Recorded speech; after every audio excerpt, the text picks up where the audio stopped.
Jason Spengler here, the SanteeSwapper, back with another unboxing. In fact, in this video, I'm going to unbox two collections for you.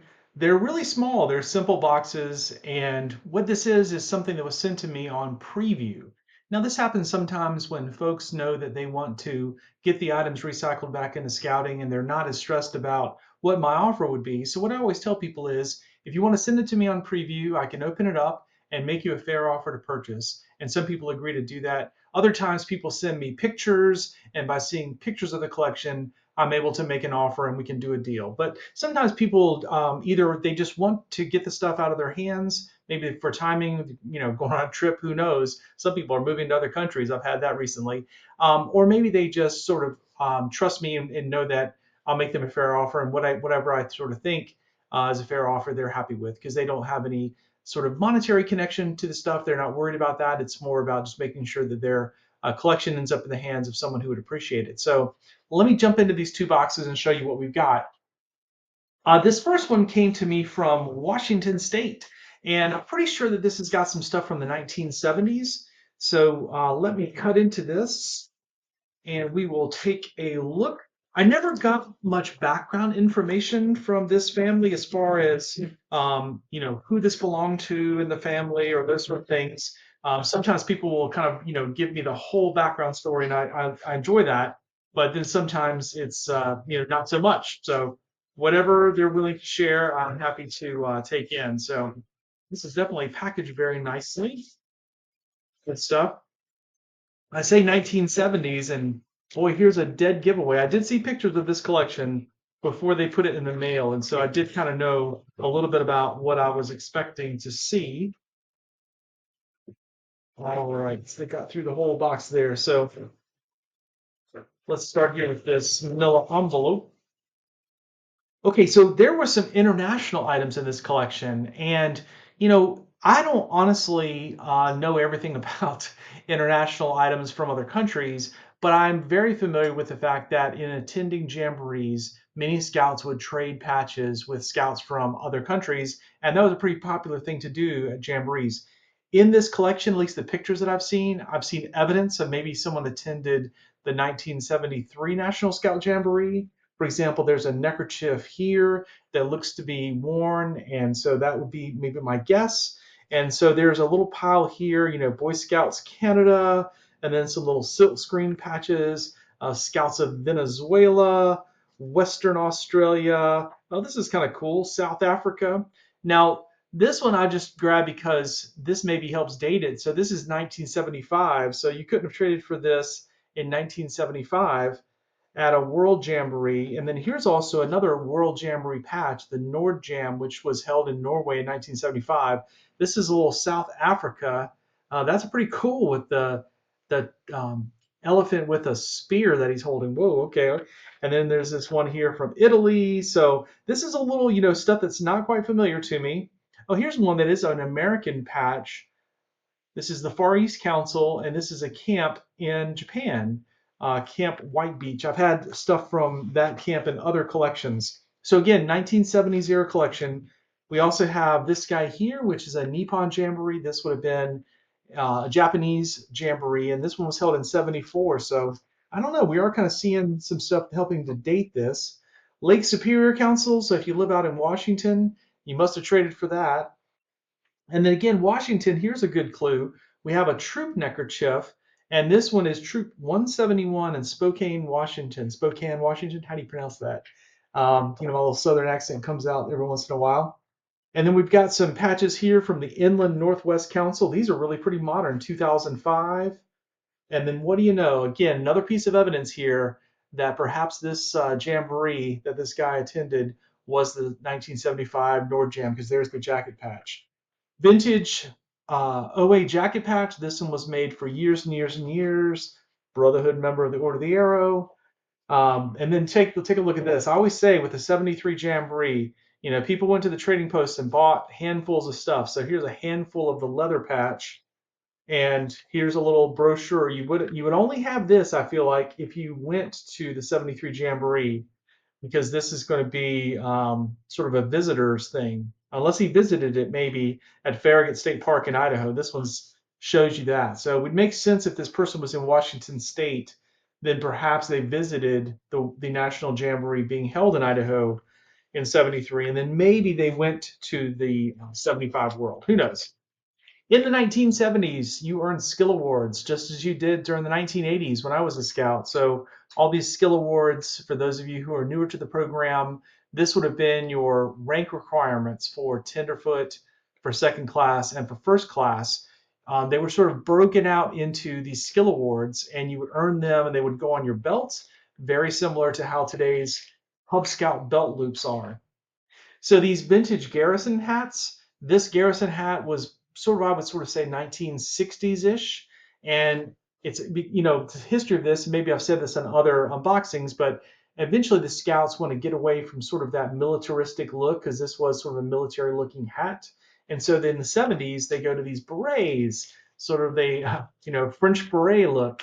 And so everybody at the 73 Jamboree and everybody at the 77 Jamboree, if you ever look at any group pictures, they're all wearing red berets, which some people still today are complaining about the red berets, how they were not very comfortable or practical because they don't keep the sun out of your eyes. So what are you going to do?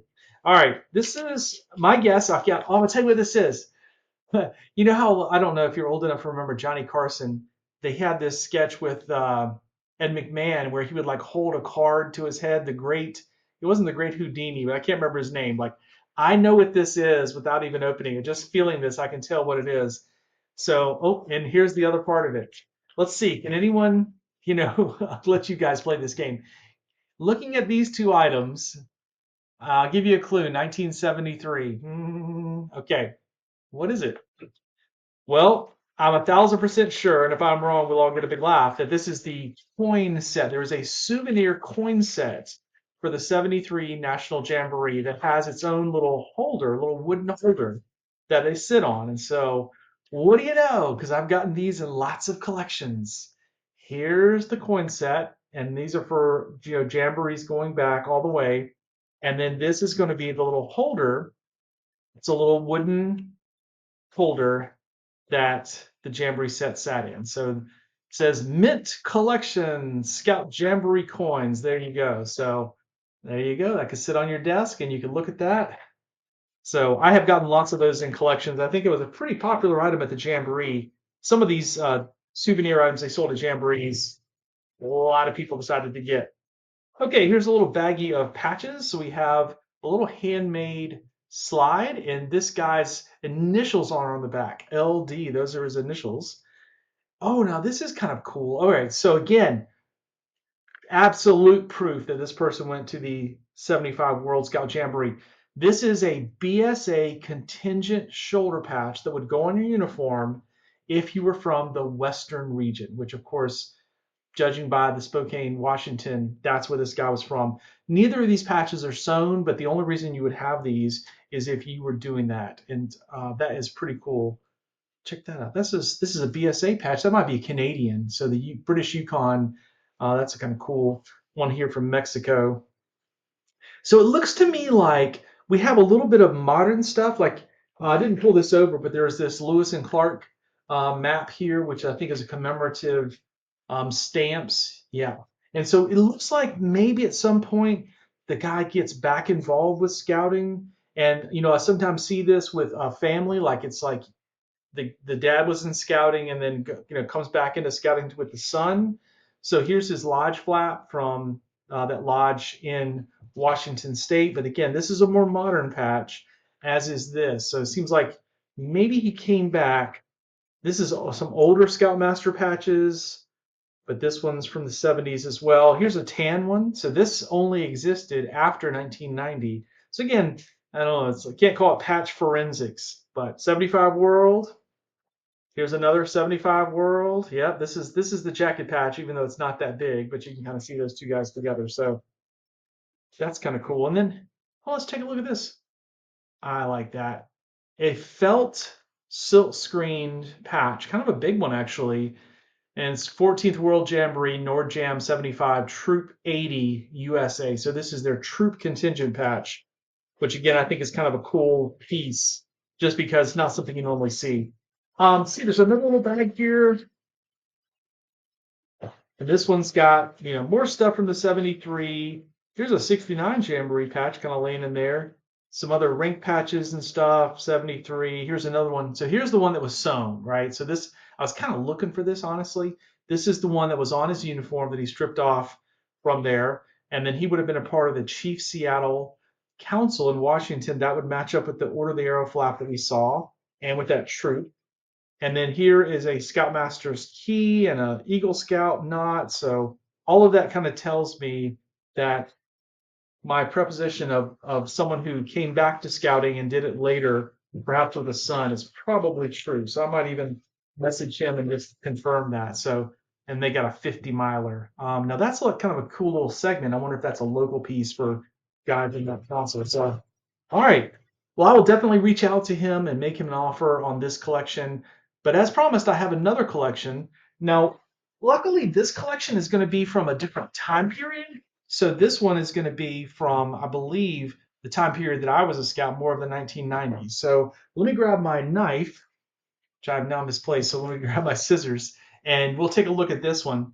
When I say 1990s, in here, I believe I saw pictures that included evidence that this guy attended the 1993 Jamboree.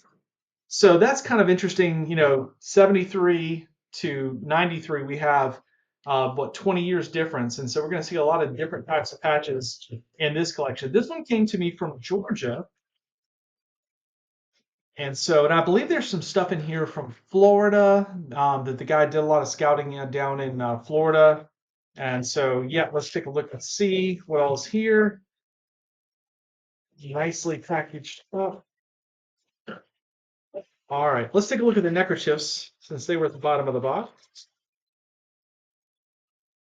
I've gotten this particular neckerchief in different collections. I don't really know what it was used for. I think it was manufactured by, yep, there it is, the Chief Neckerchief Company. And this stands out to me because the conclave that I grew up going to in the Order of the Arrow, for many, many years, our conclave neckerchiefs were made by the Chief Neckerchief Company in Midland Park, New Jersey. I can just tell from the embroidery. So this is kind of a generic World Scouting with some different logos on it. It's sort of a joke to me that in every collection I get a 73 Jamboree neckerchief, but now I have video proof that in every collection I get this 73 Jamboree neckerchief. In fact, two of them in one collection. So funny story, when I got my eagle, the gentleman, Mr. Z, that's what we called him, his name was Zlotnicki, he was the person who pinned my eagle on me during my Eagle Scout ceremony. And in the little thing that we had afterwards with the cake and all that, he gave me my Eagle Scout gift, just as a friendship thing, and he gave me a mint condition 73 Jamboree neckerchief.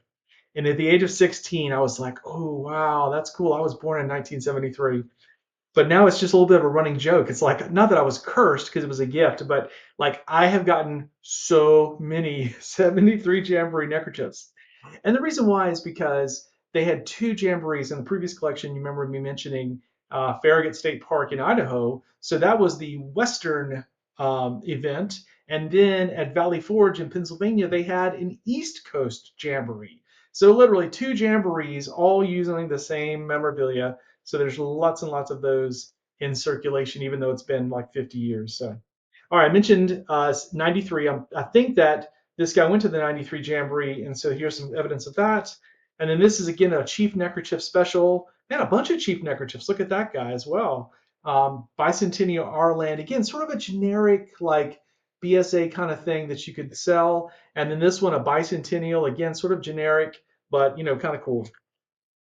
All right, I thought that this collection is from kind of the Florida area, Georgia area, but then you get something like this that's so specific. Monmouth Council, New Jersey, a Philmont Expedition neckerchief, looks like going in 1975. That's a cool piece, someone from that council, which of course now those councils have merged, but still plenty of scouters in Jersey might be interested in getting that back. Here is more of what I thought the collection was going to be. This is 1994 SR8 Conclave, which is Georgia. And we're going to see some stuff here from Georgia and also from Florida. So here's some great evidence that this guy went to the 93 Jamboree. I told you this was what I suspected.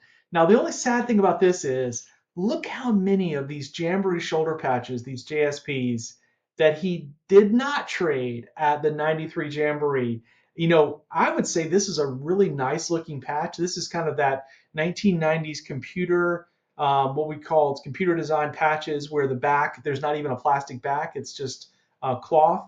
And this is a really nice looking patch. I think it would have traded very, very well, but I don't know. I'm guessing that's maybe a dozen patches that he came home with. But we'll see in the collection. Maybe he did do some trading and got some other stuff home. If you were from this area, you would have been in the newly minted, only 1 year old southern region. It used to be the southeast region at that Jamboree, and here as well. And then here's some ones he traded for western region and some of these little freebie patches that you got. I was at the 93 Jamboree myself. I was the third assistant scoutmaster for a troop from the PD Area Council. And so I had good memories from that Jamboree. Being the third assistant scoutmaster, you really just about had no responsibilities. I was like the kid who was between 18 and 21. And my scoutmaster, all I had to really do was maybe once or twice during the Jamboree, I had to hang back in the campsite and just keep an eye on things in the campsite, which was not a big deal. It wasn't a stressful job. So again, little bolo ties. This is all the sort of souvenir stuff that you have at the 93 Jamboree. All right, we'll see what else we got here. Now, I think he told me, or maybe I'm just going to make this up, that there's some other stuff here that his dad was an air explorer. And so this must be the baggie that has some of his dad's stuff. And sure enough, check this out. Here is the Air Scout Explorer wings. This was kind of the universal wings for the unit. And then these are position patches. Anybody want to guess what that one is? Oh, you're right. That is a scribe, or essentially the similar position to a troop scribe. And then the 3 bars, I have to confess, I've kind of forgotten this. My guess is this is like the equivalent of a senior patrol leader or a similar position. And then we have this guy here as well, which is just the National Honor Unit for an Explorer post. Explorer Convention, Fort Lauderdale, 1961. So you definitely could have been an air explorer in 1961. My recollection off the top of my head is that it remained a program called Air Explorers until 1965. That's what I think. And so that would all match up.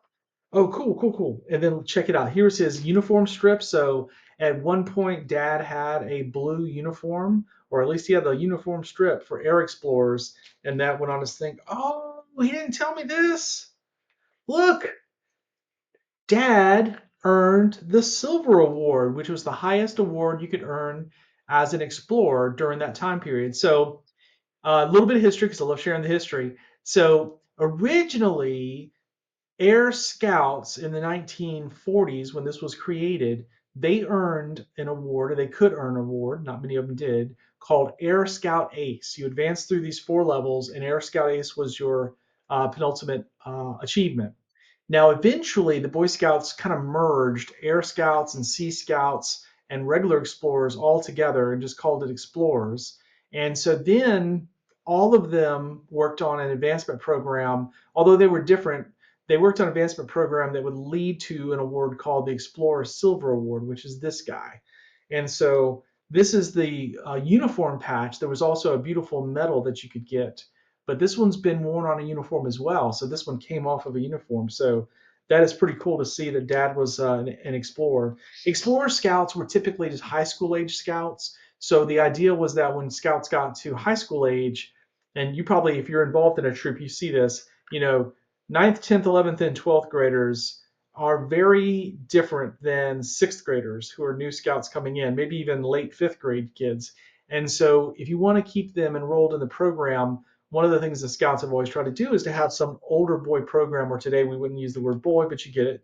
And that would allow them to kind of be by themselves and kind of do some more advanced things, like go to an explorer conference, that they would be just for those scouts. And so here's how their advancement program worked. I'm really going down the rabbit hole now, guys. Is they would have these rating strips that they would earn, and based on the rating strips that you earned, I think there were 9 different ones. You could work towards that silver. I think the silver award, you had to earn 4 rating strips. So these were not very easy to get.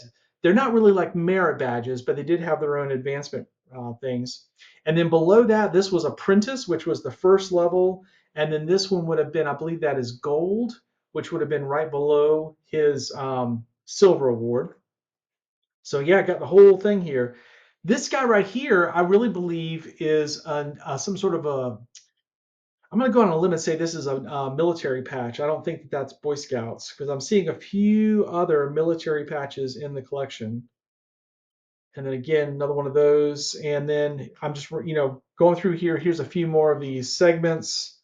So again, as I mentioned, and then this is the bronze award as well. So you had 4 levels. So if we kind of go back, I could piece all this together just from the patches. I'm going to get them in order though.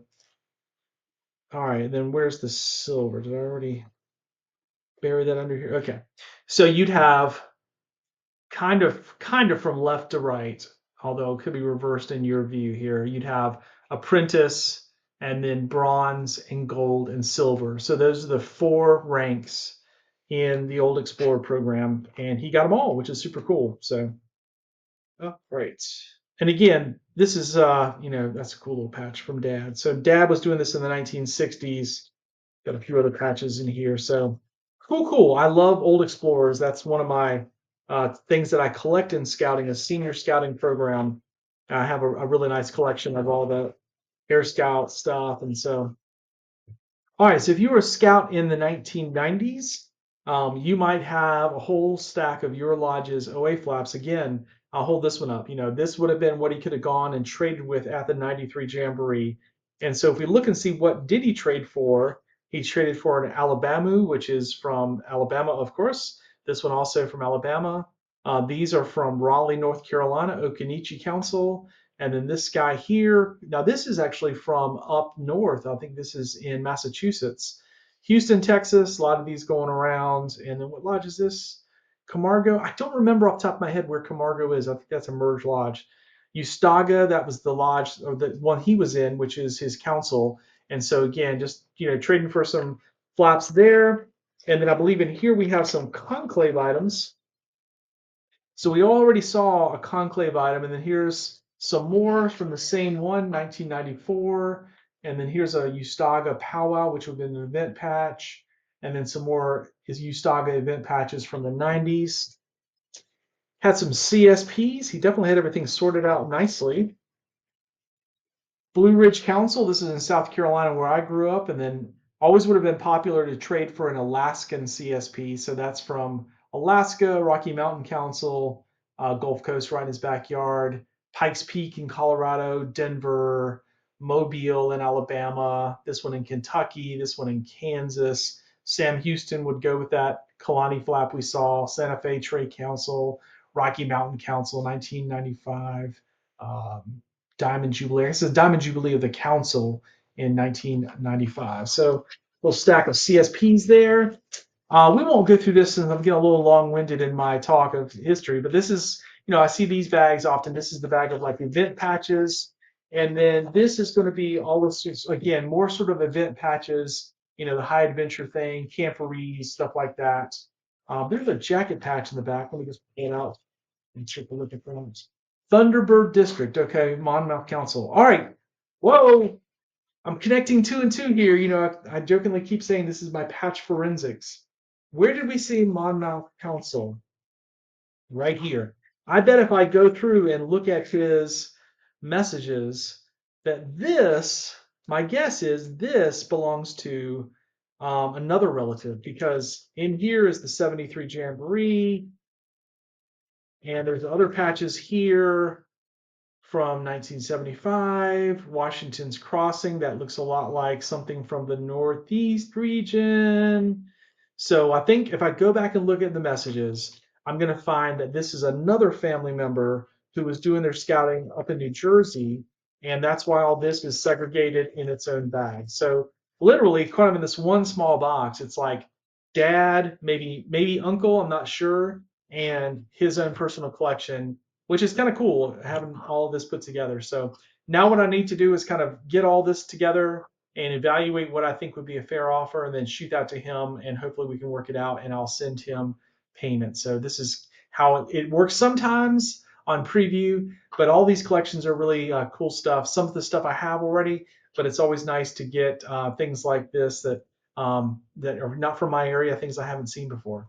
Jason Spangler, the SanteeSwapper. If you also have a collection sitting in a box, sitting in an attic, sitting in a basement that hasn't been looked at for a long, long time, and unfortunately maybe no one in your family is really interested in it, I would love for you to reach out to me on my website, scoutpouchcollectors.com. There on the navigation, you can find all my contact information. Send me a text, give me a call, send me an email. Just open up that line of communication so that I can see what you have and see if I can help you get these items recycled back into scouting. Thanks very much.